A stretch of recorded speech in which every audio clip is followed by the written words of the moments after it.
गोरखपुर का रामगढ़ ताल इलाका इस समय फिल्मों की शूटिंग का सबसे बड़ा हब बन चुका है। न सिर्फ गोरखपुर में बल्कि पूरे पूर्वांचल में ये जो स्पॉट है, यहाँ पे शूट करने के लिए पूर्वांचल और उत्तर प्रदेश नहीं बल्कि देश से भी बड़े नाम जो फिल्म की दुनिया से जुड़े हुए हैं वो यहाँ पे पहुँच रहे हैं और भोजपुरी फिल्मों की शूटिंग यहाँ पे चल रही है। सरकार जिस तरह से पर्यटन को बढ़ावा देने के लिए लगातार काम कर रही है और खासतौर पे गोरखपुर को भोजपुरी फिल्मों के हब के रूप में डेवलप किया जा रहा है, उसकी वजह से यहाँ पे जो कलाकार आ रहे हैं उनको क्या सुविधाएं मिल रही हैं और सरकार की योजनाओं का कितना लाभ उनको मिल रहा है। बात करते हैं, हमारे साथ अनारा गुप्ता जी हैं जो हिंदी और भोजपुरी फिल्मों की एक जानी पहचानी शख्सियत है। अनारा जी, गोरखपुर में आप कई बार इसके पहले भी आई, आज के गोरखपुर और तब के गोरखपुर में क्या अंतर आप देख पा रहे हैं? बहुत अंतर है। मैंने जैसे ही कल गोरखपुर एंटर किया मुझे लगा ये सही जगह आ गई हूँ कि गलत जगह हूँ, क्योंकि बहुत ज़्यादा डेवलप लग रहा है। ये जहाँ आज गाना भी शूट होने वाला है, जहाँ अभी मुहूर्त हुआ फिल्म का, ये इतना सुंदर लग रहा था क्योंकि हम रास्ते में आ रहे थे और मुझे वो बोले थे ड्राइवर साहब कि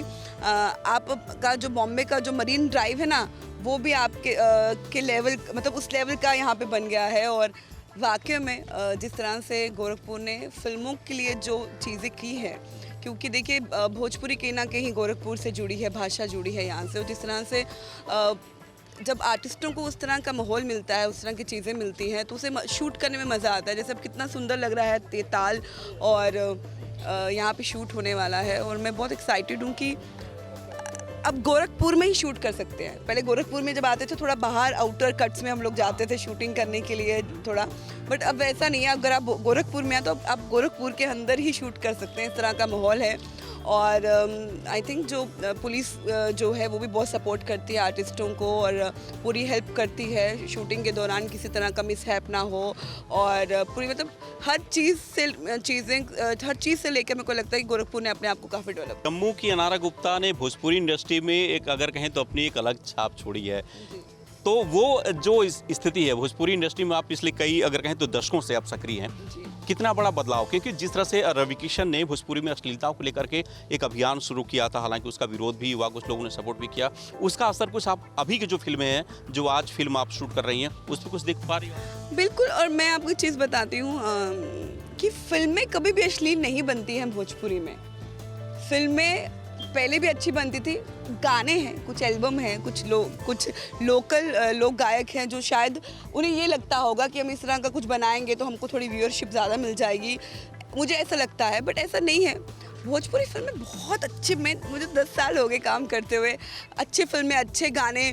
और अगर मुझे लगता है कि जब तक आप लोग ही उस चीज़ को बढ़ावा देंगे, अगर अश्लीलता बोलेंगे तो फिर लोगों का ध्यान अश्लीलता की तरफ जाएगा ज़्यादा। ये अच्छा अश्लील गाने चलो देखते हैं। तो मुझे लगता है कि मीडिया को एक रोल निभाना चाहिए कि भोजपुरी के जो माता की भेंटें रिलीज़ होती हैं, सावन में इतने अच्छे अच्छे गाने होते हैं, शूट होते हैं, भगवान कृष्ण के, महादेव के, इतनी सारी चीज़ें, छठ आने वाली है, छठ के इतने गाने अभी आएंगे। तो आई थिंक ऐसा नहीं है, भोजपुरी में बहुत अच्छा संस्कारों से भी रिलेटेड चीज़ें होती हैं, बस उसको लोग दिखाते नहीं है, वो बेचारा कि पीछे रह जाता है। कहते हैं ना कि आपकी 100 अच्छाइयों के ऊपर आपकी एक गलत चीज़ जो है वो भारी पड़ जाती है। तो आई थिंक भोजपुरी के साथ भी यही है कि भोजपुरी इतना अच्छा काम कर रही है, लोग वो नहीं देखेंगे, बट एक कोई गाना गलती से अश्लील कहीं सुन लिया, बस वो सारे ऊपर पानी फिर जाता है, मुझे ऐसा लगता है। बट यस, रवि जी ने अभियान चलाया है और लोग उसको फॉलो भी कर रहे हैं। बाकी इंडस्ट्री के भी जो लोग हैं उस तरह के गानों में पार्टिसिपेट नहीं कर रहे हैं, उस तरह की फिल्में अब तो बिल्कुल भी नहीं बन रही हैं अब तो, क्योंकि ज़्यादातर आफ्टर कोविड ज़्यादातर फिल्में जो है वो टीवी के लिए बन रही है, टेलीविज़न के लिए बन रही है। अब टेलीविज़न पे आपको पता है कि ऐसा कुछ कंटेंट आप दिखा ही नहीं सकते। पहले तो आइटम सॉन्ग भी बनते थे, अब उसके बाद से अब तो आइटम सॉन्ग भी बंद हो गए हैं शूट होना। पे आ रहा हूँ क्योंकि आपने जो अभी बात उठाई ना कि अब फिल्मी पर्दे के अलावा लोगों के पास विकल्प है, ओटीटी प्लेटफॉर्म है। भोजपुरी कहाँ अपने आप को पाता है ओटीटी प्लेटफॉर्म में? क्योंकि जिस तरह के कंटेंट आजकल ओटीटी प्लेटफॉर्म पे रिलीज हो रहे हैं, उस तरह के कंटेंट से भी भोजपुरी काफ़ी दूर है। तो उसको कैसे आप लोग कहता है कि बेहतर उसको इस तरह की चीज़ें जो आज दर्शक पसंद कर रहे हैं उसको लाने की? नहीं आ रहा है। अभी लंका पे डंका एक वेब सीरीज रिलीज हुई थी चौपाल के ऊपर। चौपाल जो है वेब सीरीज भोजपुरी की ओटीटी प्लेटफॉर्म है, और लंका पे डंका जिसमें रितेश जी थे, प्रियंका थी और प्रपंच आई उससे पहले, इसमें पवन जी थे, बन रही हैं। थोड़ा समय जाएगा, लेकिन मुझे लगता है कि भोजपुरी वाले भी ओटीटी प्लेटफॉर्म पे एकदम ट्रैक बहुत रफ्तार से पकड़ लेंगे। मैं अब एक वेब सीरीज शूट करके आई हूँ, पकड़ो दूल्हा, जो एक बहुत ही जाना माना विषय है हमारे बिहार यूपी का, उसके ऊपर वेब सीरीज़ बनी है। आई थिंक वो भी थोड़े दिनों में रिलीज़ होने वाली। मैं अयोध्या में उसका पूरा शूट हुआ है, तो ऐसा नहीं है, बट ये है कि थोड़ा समय जाएगा भोजपुरी को, लेकिन वो भी रफ्तार पकड़ने में बहुत माहिर हैं। एकदम से आप देखिएगा कि म्यूज़िक अलग लेवल पे चला गया है भोजपुरी का, अलग लेवल पे आज की डेट में म्यूज़िक जो है भोजपुरी का हर दिन कोई ना कोई गाना रिलीज़ हो रहा है, हर सिंगर का, बड़े सिंगर का। तो आई थिंक OTT प्लेटफॉर्म पे भी जल्दी ही ट्रैक पे पकड़ेगा भोजपुरी। और क्योंकि जितने भी सब्जेक्ट आप बाकी OTT प्लेटफॉर्म पे देख रहे हो वो सारे भोजपुरी से ही जुड़े हुए हैं, चाहे वो मिर्ज़ापुर है या कोई और भी वेब सीरीज़ है, वो सब है तो भोजपुरी ना। हाँ, लेकिन बस इतना है कि भोजपुरी वाले अभी उन्होंने बनाना स्टार्ट किया है, और वो भी जब बंद करेंगे तो जब पवन सिंह आ जाएगा, रितेश पांडे आ जाएगा, जब रवि किशन आ जाएंगे तो उनकी वैल्यू ऑफ कोर्स ज़्यादा बड़ी है पर्दे पे OTT प्लेटफॉर्म अगर भोजपुरी का किया जाएगा तो। बिल्कुल, अच्छा काम की वैरायटी भी इसमें बेहतर मिलती है क्योंकि आपके पास विकल्प तमाम होते हैं।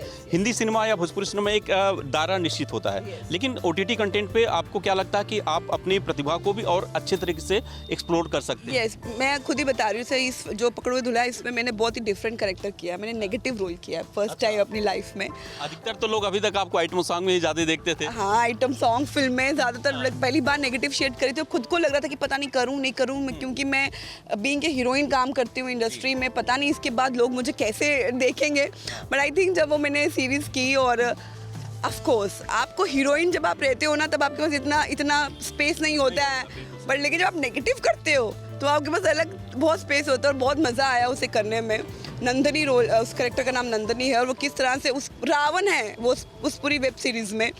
मुझे लगता है कि इतना स्ट्रॉन्ग करेक्टर अभी तक किसी भी चाहे वो हिंदी हो चाहे कोई और भाषा हो, किसी में भी इतना स्ट्रॉन्ग फीमेल करेक्टर नहीं आया है होगा नेगेटिव में, जो इस बार आने वाला है। और आई थिंक मेरे जो दर्शक हैं मुझे इस रूप में देख के भी उनको मुझे प्यार ही करेंगे, क्योंकि मैंने भी एक रिस्क लेके ही किया है।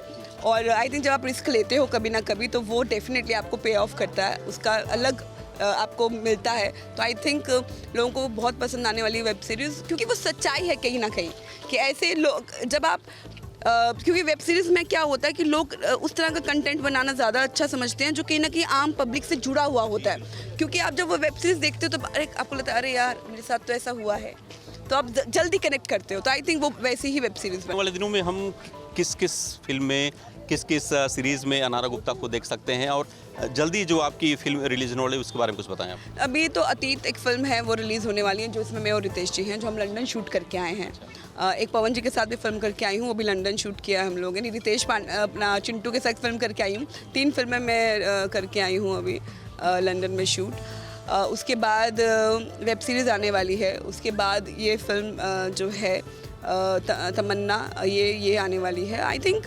उसके बाद 3 तारीख से एक और फिल्म की शूटिंग कर रही हूँ, वो है। तो बहुत लाइन से काम कर रही हूँ, और लाइन से अलग अलग चीज़ों में दर्शक मुझे देखेंगे।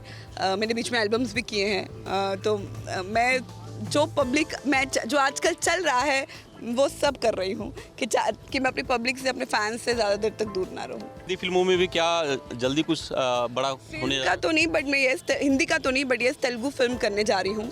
अक्टूबर एंडिंग से तेलुगु फिल्म की शूटिंग होगी हैदराबाद में, और उसमें भी थोड़ा ग्रे इश हीरोइन है, जैसे गुप्त में काजोल थी ना, उस तरह की सन की पागल टाइप की लड़की है जो प्यार करती है हीरो से, और क्या प्यार करती है कि वो कुछ भी कर सकती है उसके लिए। तो तेलुगु कर रही हूँ क्योंकि अचानक से साउथ एकदम उबाले मार रहा है पूरी दुनिया में, तो सोचा कि ये बच गया, ये भी कर ही लेते हैं। चलिए एक आखिरी सवाल, लेकिन सबसे बड़ा सवाल और इस समय का सबसे मौजूद सवाल ये है कि जिस तरह से बाइकआउट का एक अभी चलन शुरू हो गया है, हिंदी फिल्में आ रही हैं बाइकआउट को लेकर के लगातार, उस फिल्मों को लाल सिंह चड्ढा की बात करें या फिर ब्रह्मास्त्र आ रही है उसकी अभी से बाइकआउट की बात करें, कहाँ तक इसको आप सही मानती हैं? और जो साउथ फिल्मों की अभी ट्रेंड एक तरीके से शुरू हुई है, उसमें आप हिंदी फिल्मों को उसके अपेक्षा कहाँ देख पाए? देखिए, बाइकआउट करना ही गलत बात है। मुझे ऐसा लगता है कि ऑडियंस को लहर में नहीं दौड़ना चाहिए, लहर में नहीं जाना चाहिए। किसी ने कुछ एक ने कहा दिया तो सब उसके पीछे पीछे ना चलें। फिल्में जो बनती हैं, चाहे मैं भी एक दर्शक के तौर पे देखूं, तो हमें एंटरटेन करने के लिए बनाते हैं। एक प्रोड्यूसर जो है बहुत पैसा इन्वेस्ट करके उसको एक फिल्म बनाता है, तो प्रोड्यूसर का नुकसान मत करिए। अगर एक बेचारे प्रोड्यूसर का नुकसान होगा तो कितने घरों का नुकसान होगा, क्योंकि एक प्रोड्यूसर अगर फिल्म बनाता है तो 100 लोगों का घर चलता है। टेक्नीशियन काम करते हैं, कैमरा आर्टिस्ट काम करते हैं, स्पॉट बॉय काम करता है, कितने लोगों का घर चलता है। तो प्लीज़ फिल्मों को बाइकआउट मत करिए। हाँ, साउथ ऑफ कोर्स कहीं ना कहीं एकदम से, जैसे पुष्पा राज आई, KGF आई, बाहुबली ने जो ट्रेंड स्टार्ट किया था, बाहुबली ने कि पैन इंडिया फिल्म बनने लग गई थी। ऑफ कोर्स वो फिल्में आ रही, उन्हें भी देखी, मैं भी फ़ैन हूँ, मुझे भी बहुत अच्छी लगी साउथ की फिल्में, बट मैं अपनी हिंदी फिल्मों को भी उतना ही पसंद करती हूँ जितना मैं साउथ को करती हूँ। हमारी ऑडियंस अब जाके उन्हें एक्शन बहुत अच्छा लगने लग गया, तो इसलिए जैसे अब आने वाली फिल्में हैं उस पर फिल्म मेकर दिमाग लगा रहे हैं, एक्शन फिल्म बना रहे हैं, बट ऐसा नहीं है। भूल भुलैया 2 भी अब रिलीज़ हुई थी, अच्छी गई वो भी। जुग जुग जो आई थी फिल्म, वो भी बहुत अच्छी गई। तो मुझे लगता है कि बायकॉट करना ये बेवकूफ़ी है, बायकॉट मत करिए, क्योंकि आप अगर सोचें कि हम किसी हीरो को या हीरोइन को बायकॉट कर रहे हैं, नहीं, प्रोड्यूसर बायकॉट होता है, पैसा क्योंकि प्रोड्यूसर का लग रहा है। बिल्कुल, धन्यवाद। तो अनारा ये मानती हैं कि बाइकॉट का जो ट्रेंड चल रहा है वो नहीं होना चाहिए, क्योंकि एक फिल्म बनाने में सिर्फ एक स्टार या फिर एक हीरोइन का ही हाथ नहीं होता, उसके पीछे एक लंबी टीम होती है। बाइकआउट होने की वजह से जब फिल्म फ्लॉप होती है तो उन तमाम लोगों के लाइफ पर इसका सीधा असर पड़ता है। और साथ ही जिस तरह से भोजपुरी फिल्में भी अब अपने कंटेंट के दम पर बेहतर करने की कोशिश कर रही हैं, अनारा का मानना है कि आने वाले दिनों में हिंदी फिल्मों की तरह भोजपुरी फिल्में भी लोग OTT पर देखेंगे और उसे बेहद पसंद करेंगे। वीडियो जर्नलिस्ट दीपक श्रीवास्तव, न्यूज स्टेट, गोरखपुर।